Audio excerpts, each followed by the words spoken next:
please feel free to post in the Zoom chat box or in the Hova chat box. We're going to move on to our next presenter, who's Shaykh Dr. Asim Yusuf.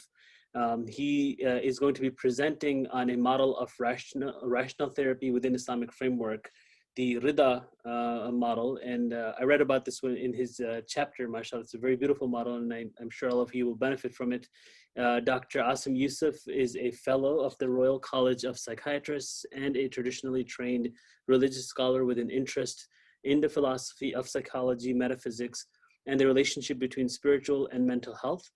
He's the head of the British Board of Scholars and Imams, a practicing consulting psychiatrist, and a clinical director in the NHS.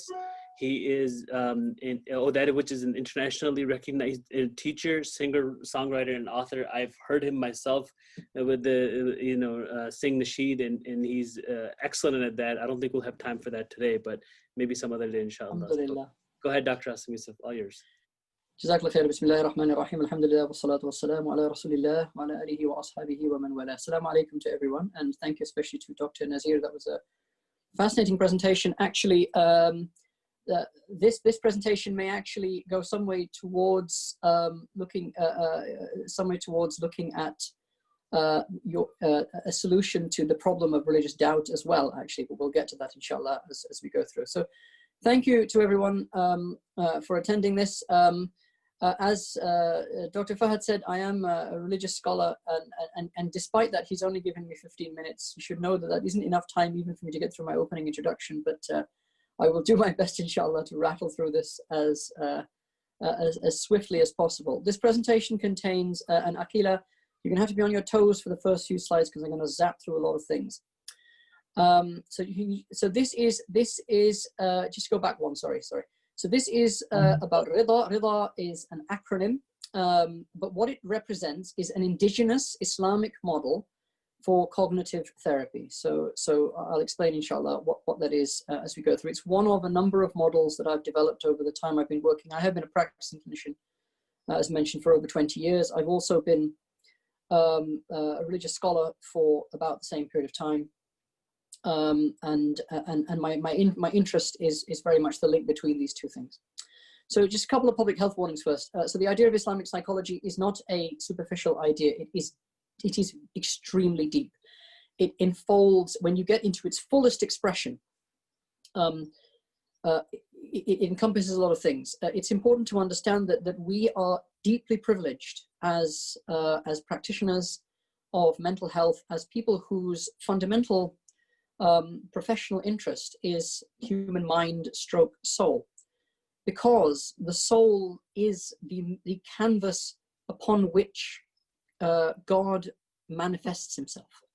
The soul is the means by which God is perceived. The signs of Allah are perceived in the universe. It is, if you imagine, I was looking at a piece of calligraphy, and you've all seen pieces of calligraphy in which a name of Allah is written.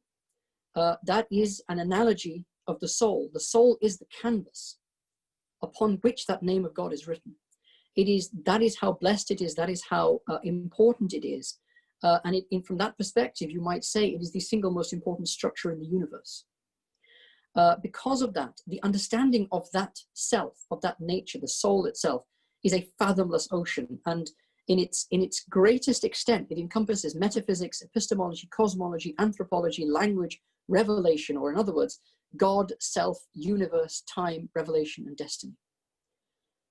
Fortunately for us, we do not have to spend several lifetimes going through all of that, because occasionally the ocean throws up pearls. And what we're here to do is just to try to collect those pearls that the ocean throws up occasionally. There was a question asked yesterday, or a question posed yesterday, about the difference between Islamic psychology, which is what we're sort of practicing, and Islamic spirituality, like tasawwuf. And it's something that I've reflected on and written about previously, but it fundamentally, the purpose of Islamic psychology is to know the self via God. The purpose of Islamic spirituality is to know God via the self. The fundamental difference is what is the end point or the goal of the knowledge. You can just skip to the next slide. So just bear that in mind, that this is a very deep science. Also, we have to understand that this idea of Islamic psychotherapy, which a lot of this conference is about, and both of those two words are in inverted commas, that there is a difference between an Islamically sensitive psychotherapy, an Islamically informed psychotherapy, and then an indigenous Islamic psychotherapy. Very much based on, and the difference, the first one is pretty straightforward. We all should be able to do an Islamically sensitive psychotherapy, a Hindu sensitive psychotherapy, a Christian sensitive, an atheist sensitive psychotherapy.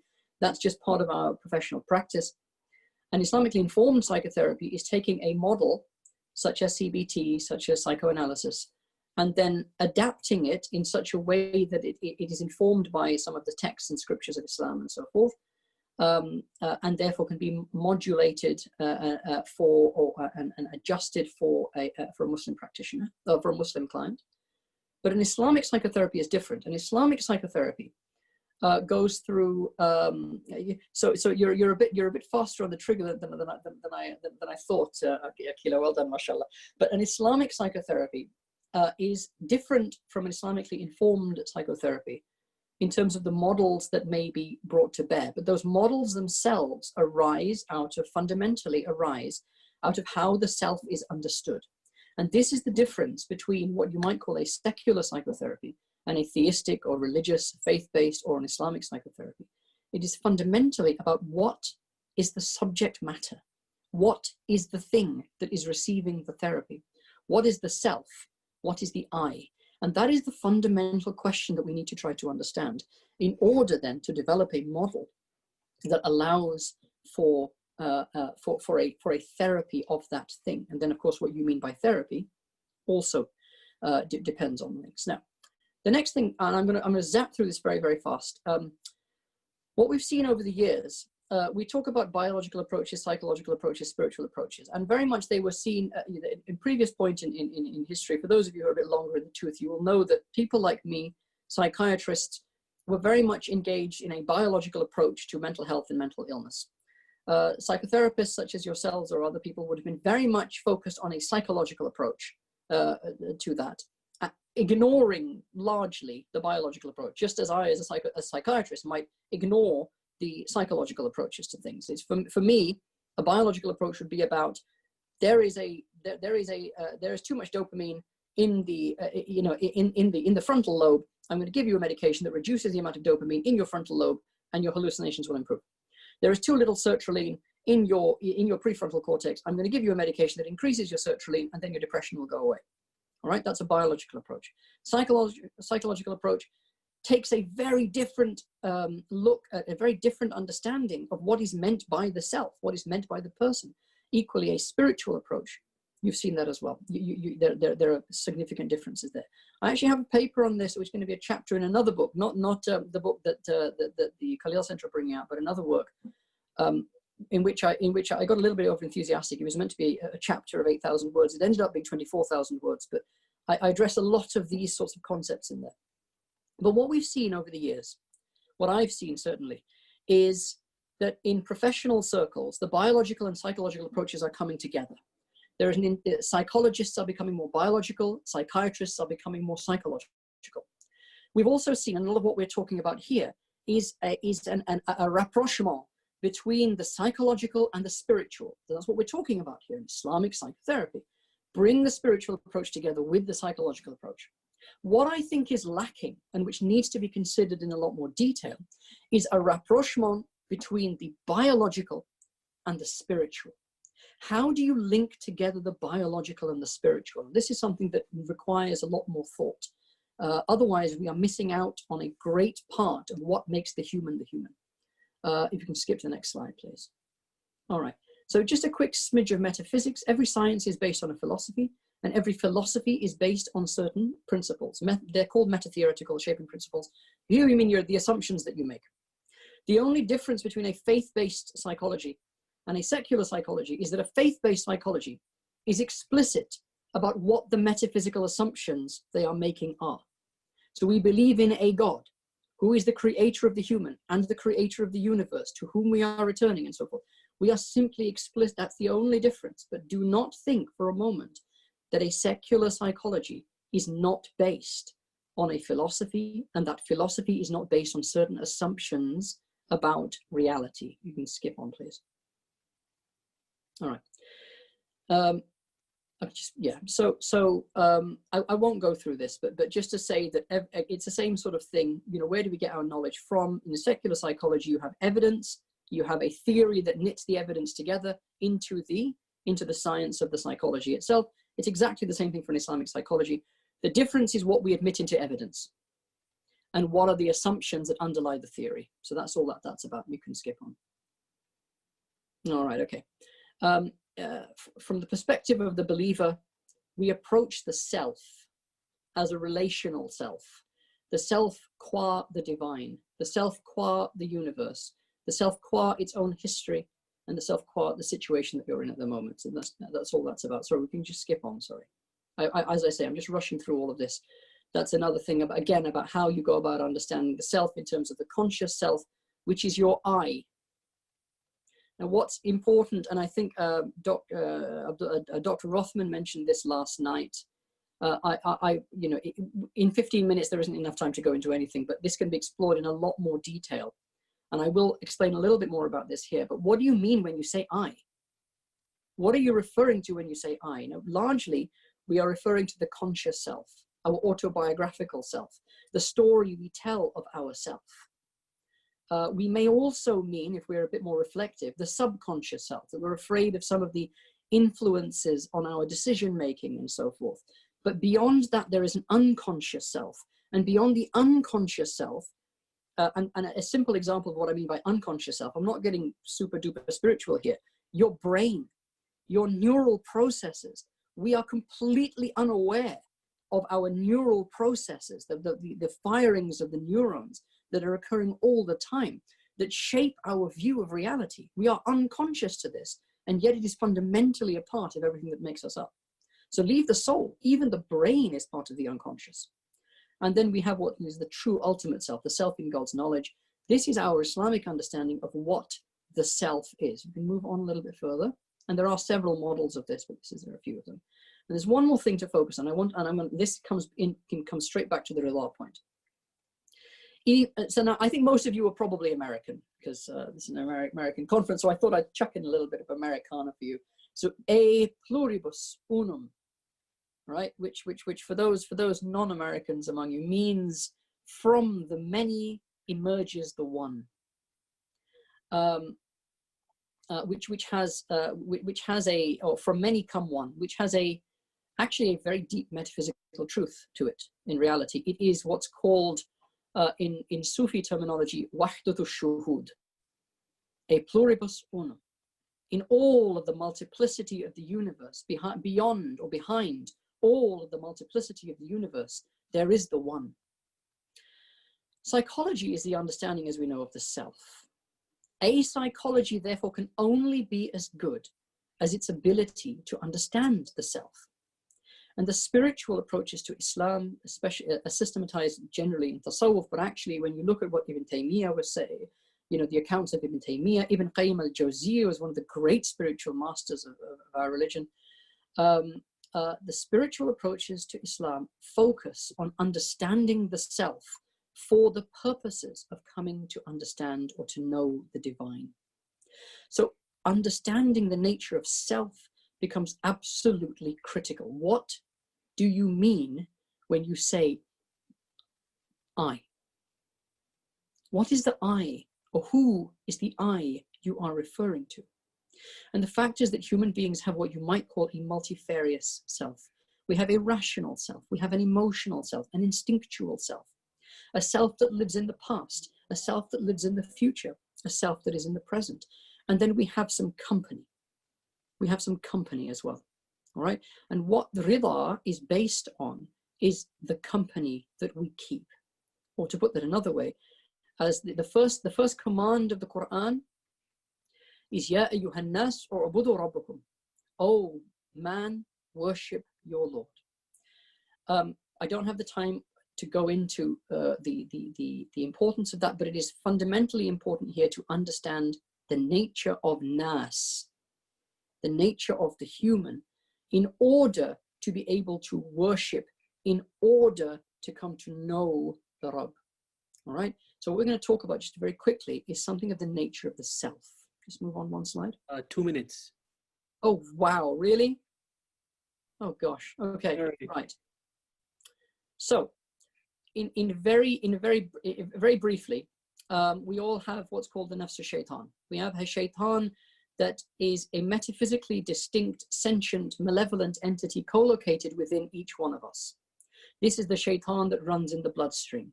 This is the shaitan that is referred to when Allah says, when we say to Allah, "Qul a'udhu bi rabbin nas, malikin nas, ilahin nas, min sharril waswasil khannas, alladhi yuwaswisu fi sudurin nas," and the very last line, min al jinnati wan nas. Okay, the fundamental principle here is this: that there is a metaphysically distinct, sentient, malevolent entity that we conflate within what we mean when we say I. All right? This is your negative automatic thought. It hides behind the first person. All right? Okay, in 2 minutes, I've definitely not got the time to talk about this, so we'll move on. You'll have to just take my word for that. It's very clearly mentioned in the Quran. The Prophet ﷺ famous hadith, "Inna shaytana yajri majra dam," the shaitan runs in the bloodstream. Another hadith, less well known, a shaitan is inserted into the human being at the moment of their birth. There are other narrations, lots of narrations, there are lots of verses of Quran about this, but the point is that as was once said by the French philosopher Baudelaire, I'm trying to figure out how to do this in a minute, but the biggest trick the devil ever pulled was convincing the world he didn't exist. And the critical realization that our theology gives us is that a lot of what we consider to be our own thoughts are not our thoughts. They are the whisperings of the shaitan. And this realization is absolutely critical. Just move on to a slide, please. All right. So RIDA is effectively coming to is the process by which you weed out the whisperings of the shaitan and apply then a critical apparatus to them. A lot of mental distress, and over 20 years that I've done this, a lot of mental distress is caused by negative cognitions, by negative automatic thoughts that are then built on and built on and built on. The RIDA works not at the point of the consequence of those thoughts, which is where a lot of psychologies, a lot of psychotherapy is focused, but rather interrogates the cause of those thoughts. So it is the process of recognizing when the nafs shaitan is speaking, identifying what that negative emotion provoking thought is, to identify that it is coming from your enemy, and then a process of decoupling, which is to take a thought like "I am worthless" and then put it into inverted commas, "you are worthless," because that is actually the reality of the thought, that the reality of the whisper. You've now turned the thought into the whisper.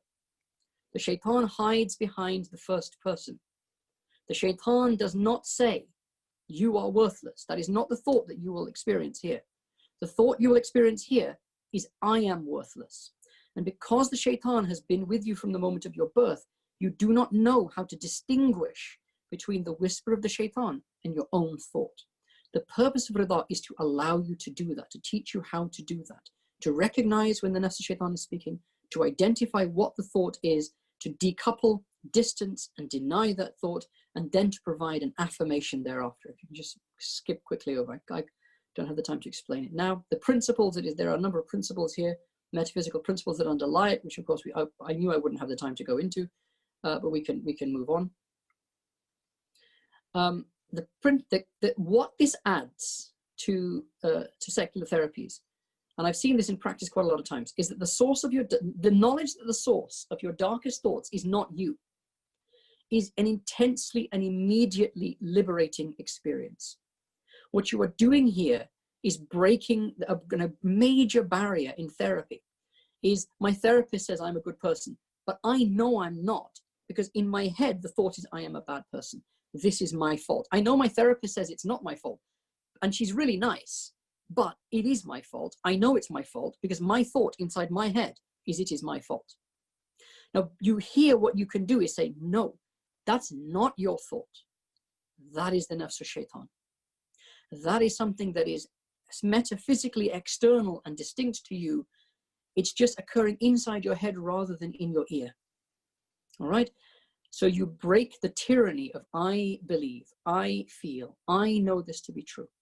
It is also, of course, Islamically indigenous with hundreds of years of scripture behind it.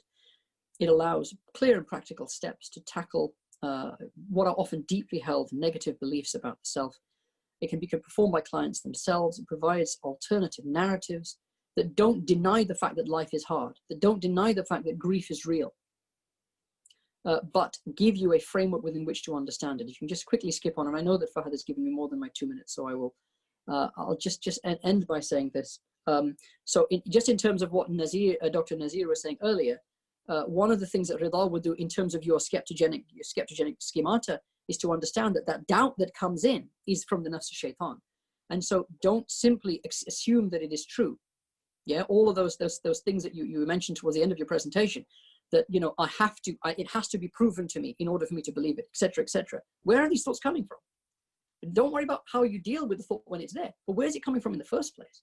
Now, I'll give you one case study, which is Kay.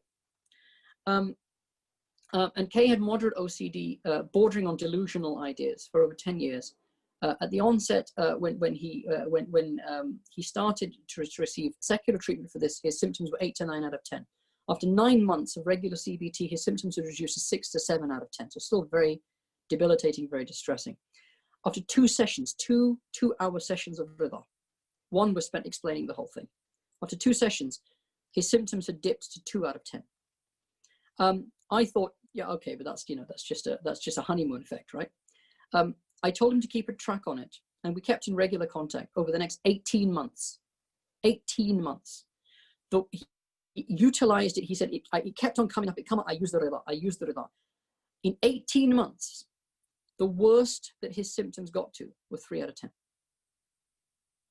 He said to me, this was life-changing.